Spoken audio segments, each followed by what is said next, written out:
이번 시간은 ERP 공통부분 3강이죠. 도입 방식과 그 다음에 용어 정리, 그리고 도입 방식 시 고려사항 여기까지 보면 될 것 같아요. 간단하게 좀 보시면은, 자, ERP 도입 방식도 과거에는 시험 문제 나왔었거든요. 근데 최근에는 좀 자주 나오지는 않는 것 같습니다. 그래서 보시면은 ERP 도입 방식은 크게 두 개가 있다는 얘기예요. 하나는 스텝 바이 스텝, 단계별 도입이라는 건데요.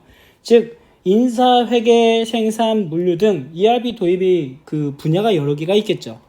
이 중에서 스텝 바이 스텝은 뭐냐면 이 네 개의 영역 중에서 우선은 하나를 먼저 도입하겠다는 얘기입니다.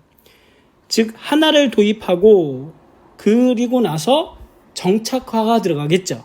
그러니까 우리 회사에 맞게 맞춤화가 진행이 되는 겁니다. 너무 이게 무슨 뜻이냐면 단계별 도입은 한 번에 여러 개를 갖다 도입하게 되면 비용과 좀 약간 절차의 어수선함과 그런 게 공존할 수 있으니 우리는 하나씩 도입해서 안정화를 하겠다는 얘기죠.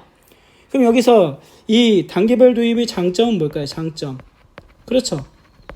비용이 많이 들지 않고요. 그 다음에 어떻게 돼요? 안정화가 괜찮겠죠. 부분 안정화가 괜찮습니다. 근데 단점이 있다는 얘기예요. 단점은 뭘까요? 그렇죠. 서로 연계성이 떨어진다, 저하된다 이 뜻이죠. 무슨 얘기냐? 인사를 도입했어요. 우리 회사에 맞췄네요. 커스터마이징도 다 하고 우리 회사 사람들이 다 사용할 수 있게 만들어 놨습니다. 그리고 나서 이제 물류를 도입했네요. 그것들이 안 맞아. 뭐가 안 맞아요? 물류는 커스터마이징이 하나도 안 돼 있겠죠. 걔를 또 우리 회사에 맞출 수 있는 시간적인 노력이 필요한 겁니다. 그리고 또 생산을 거자는데 걔도 안 맞겠죠. 기존의 두 개랑. 이렇게 단계별 도입은 하나씩 도입하면서 상황을 보겠다는 거고요. 그럼 빅뱅이란 건 뭐냐? 빅뱅이란 용어 자체가 원래 과학 용어에 있더라고요. 우주가 탄생했을 때 뭐 엄청난 압력에 의해서 한 지점으로 압축이 됐다가 일정한 어느 순간에 뻥 하고 터져가면서 확장된 거를 빅뱅이라 부른다라고 돼 있던데 마찬가지예요. ERP에서도 빅뱅은 한꺼번에 프로세스 모듈을 모두 도입하겠다 이 뜻입니다. 얘도 장점과 단점이 있겠죠. 장점이란 건 뭘까요? 그렇죠. 연계성이 좋아요. 연계성이 즉 이 네 개의 부분 인사, 회계, 생산, 물류의 연계성이 좋다. 연계성이 좋고요. 단점은 뭘까요? 단점은 비용이 그렇죠. 많이 듭니다. 그리고 커스터마이징하고 하는 시간적인 노력이 좀 많이 들어가겠죠. 그래서 이런 장단점이 존재하기 때문에 뭐가 좋다 나쁘다가 없습니다. 회사의 여건과 상황을 고려해서 뭐 단계별 도입을 할지 빅뱅을 도입할지를 고려해 주시면 되겠죠. 물론 결국에는 ERP를 도입하는 궁극적인 목표를 찾아가면 돼요. ERP 도입의 궁극적인 목표는 뭘까요? 두 가지가 있습니다. 뭐? 고객 만족과 이윤 극대화라는 거죠. 얘는 정말 중요한 용어입니다. 고객 만족과 이윤 극대화예요. 얘가 왜 중요하냐면 요 두 개가 상충하게 되거든요. 예를 들어 물류 하나만 놓고도 말씀을 드려볼까요? 고객을 만족시키려면 물류센터를 많이 만들면 되겠죠. 그죠? 그러면 회사 입장에서는 이윤이 안 나요. 왜? 비용으로 다 나갈 테니까. 센터를 구축하는데 고정비로. 하지만 고객들은 좋아하겠죠. 왜? 거점을 많이 만들어져서 물건이 빨리 올 테니까요. 하지만 그렇다 해서 우리 회사가 이윤만을 목적으로 해서 만약에 물류센터 하나밖에 안 졌다. 그러면 그 회사는 한 번 주문하면 일주일, 2주일 걸리겠죠. 그럼 고객들이 그쵸 불만을 갖다 보니까 이탈을 할 수도 있습니다. 즉 여기서 경영자들이 딜레마에 빠지는 거예요. 서비스를 많게 해주자니 수익이 조금 나고 수익을 많이 가져가자니 고객 서비스가 낮아지고 이런 관계를 우리가 뭘라 불러요? 그렇죠. 상충 관계라 부릅니다. 트레이드 오프 관계 또는 상충 관계 서로 충돌한다는 얘기죠.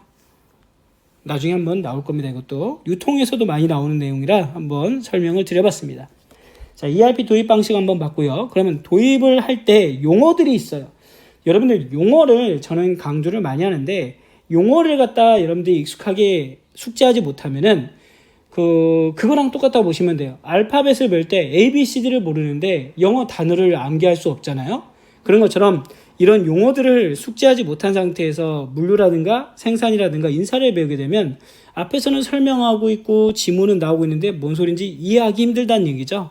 그래서 우리가 새로운 걸 배워 나가기 때문에 이런 내용들은 여러분들이 보시면서 기억을 해달라. 앞에서도 한번 얘기했던 거예요. Best Practice 계속 나오죠. ERP 패키지 내 업무 프로세스는 세계 초일류 기업을 통해 검증된 선진 업무 프로세스가 벤치마킹되어 모범 업무 프로세스를 이미 구성하게 있기 때문에 도입 시에 업무 처리 능률 등이 극대화될 수 있다. 그래서 이거 벤치마킹 한다는 거 한번 참고해 보시면 되고요. BPR이라는 것도 앞에서 한번 나왔었습니다.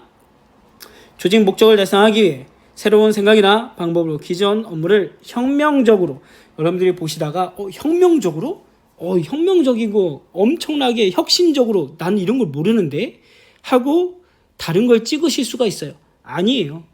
이 BPR이라는 자체가 기존 업무 프로세스에서 완전 뒤바뀌어서 새로운 업무 프로세스를 다시 도입하는 거라서 여기서는 표현이 좀 과감할지 모르겠지만 혁명적이다, 혁신적이다 이렇게 나와 있는 겁니다. 얘는 BPR에 대한 설명이다.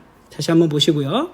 이 비즈니스라는 것은 기업에서 주요 비즈니스 프로세스를 수행하려고 인터넷과 디지털 기술을 이용하는 것을 의미하며 이 비즈니스는 기업 내부 관리 및 공급업체나 협력업체와의 협력을 위해 전자상거래하는 모든 활동들, 관련된 모든 활동들을 얘기한다라고 얘기하는 겁니다. 한번 참고로 봐주시고 나중에 여러분들 확장의 ERP에서 다시 한번 나오기 때문에 그때 한번 이 비즈니스에 대해서 다시 한번 설명을 드릴게요.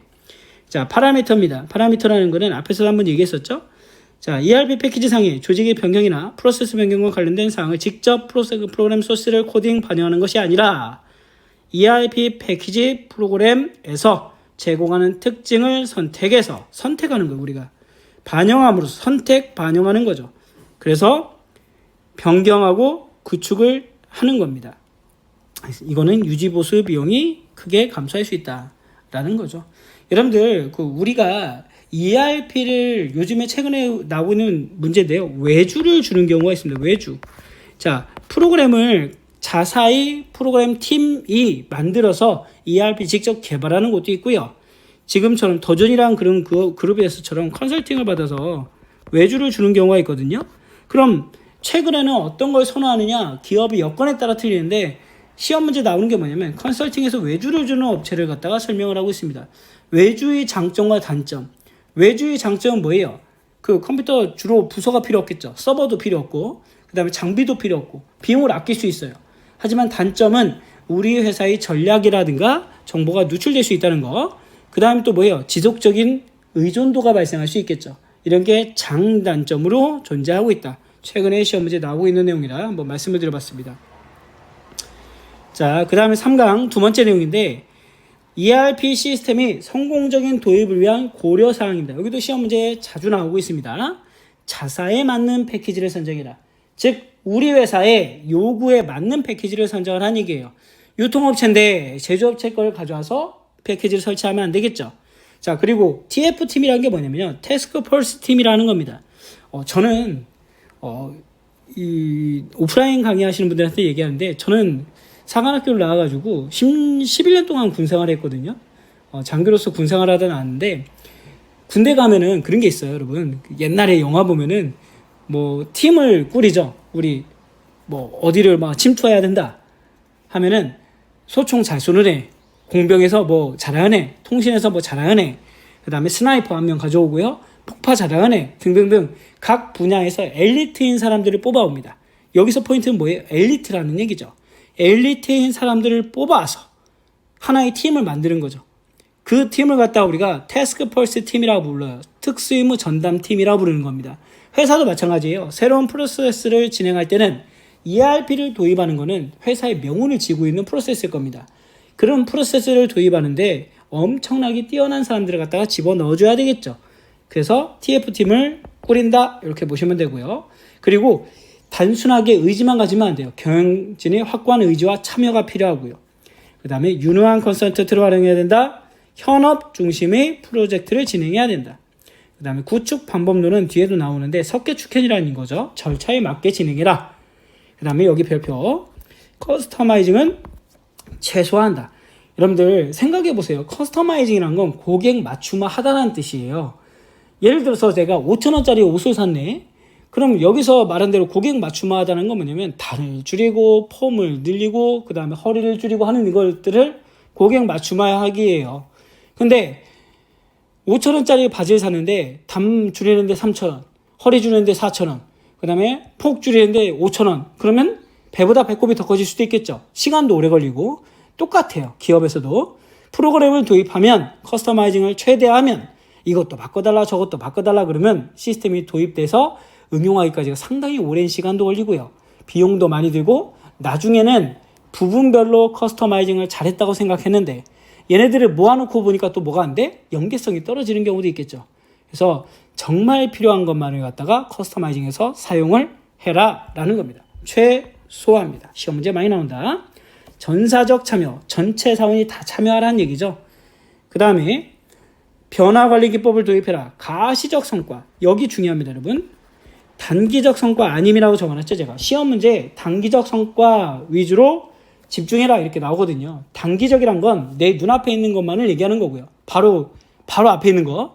가시적 성과는 뭐냐면요, 내가 지금 단기가 아니라도 우리가 예측할 수 있는 걸 얘기하는 거예요. 그런 거 위주로 업무가 진행되는 거 위주로 해서 우리가 뭐 해라? 프로세스를 도입을 해라 라는 걸 얘기하는 겁니다. 자, 지속적인 교육 훈련. 그렇죠. 프로그램은 계속 변화가 될 겁니다. 그러니까 당연히 뭐는 계속 해줘야 된다? 교육 훈련은 계속 해줘야 된다. 이거는 상식이 되겠죠. 자, 그 다음에 자료의 정확성을 위한 관리를 철저히 해라. 그렇죠. 여러분들 이건 중요한 내용입니다. 여기까지 해서 고려시 도입시 고려사항인데 이거 시험 문제 자주 나오기 때문에 여러분들이 좀 봐주셔야 될 것 같아요. 자, 그 다음에 마지막으로 이제 커스터마이징을 한번 얘기했는데 요건 정말 중요한 단어라는 겁니다. 어떤 책이든지 이 커스터마이징은 따로 한번 이렇게 정리해서 나왔을 거예요. 생산업체나 수공업자들에게 고객의 요구에 맞춰서 제품을 만들어주는 일종의 맞춤 제작 서비스를 의미한다. 그래서 고객 맞춤화하다라는 커스터마이즈에서 나온 말이다. 그래서 최근에 IT 산업 발전으로 개발된 솔루션이나 기타 서비스를 고객의 요구에 맞게 원하는 형태로 재구성 또는 재설계하는 것으로 의미가 좀 더 옛날보다 확장됐다. 역으로 타사의 솔루션을 가져와서 제품에 결합해서 쓰는 것 역시 커스터마이징이라고 부른다라는 겁니다. 그래서 커스터마이징의 개념 한번 봐주시고 문제 한번 볼까요? 다음 중 ERP 시스템 도입을 위한 고려사항으로 잘못된 것은 했습니다. 자사 환경에 맞는 패키지 선정해야 된다. 당연한 얘기죠. 경영진의 확고한 의지 필요합니다. 커스터마이징을 어떻게 하라 했죠? 제가 최소화하라 했죠. 답은 3번이 되겠네요. 가시적 성과입니다. 여러분. 단기적 성과 아니다. 단기적 성과는 아닙니다. 그래서 답은 3번이 되겠습니다. 3강 얘기하면서도 한번 봤는데 여기서도 나올 수 있는 문제가 있기 때문에 여러분들 ERP도 소홀히 하면 안 됩니다. 꼼꼼하게 잘 공부해 주시면 좋을 것 같습니다. 3강 마무리 짓겠습니다. 수고하셨습니다.